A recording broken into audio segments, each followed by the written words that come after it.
Yorung saka United States ha karau 32.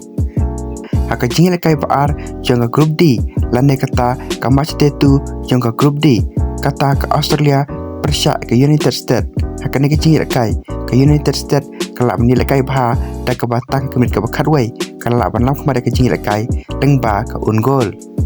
Perhadin kan ke un gol put ska gol now Alex Freeman haka menit ka basau pulai.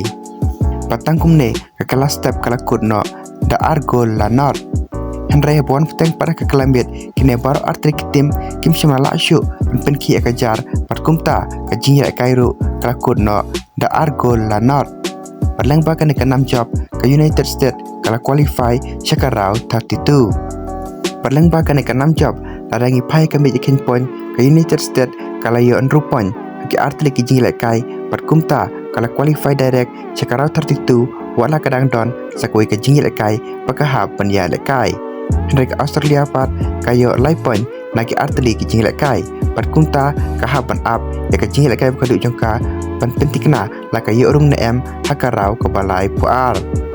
persakawai per ke jingla kai rau tu jongka grup C lane kambas de tu jongka grup C kata ke Morocco Persia ke Scotland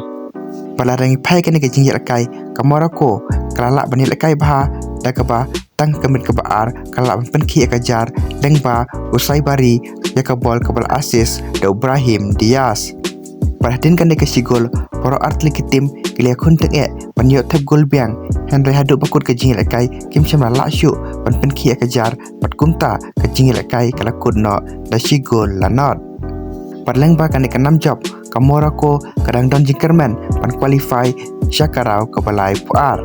Padlengba kan ke jing job adangi pai ke meja ken point ke Morocco kalau yo sau point ha artli ki jingil kai kadba ke Scotland pat kayo lai point haki artli ki jingil kai mbat kumta adangi peja ken ke grup ke Morocco pat ke Scotland ki hapan up ya ke jingil kai ke bakadu jongki pan pentikna lakin yo rung nem hakarau ke balai puar.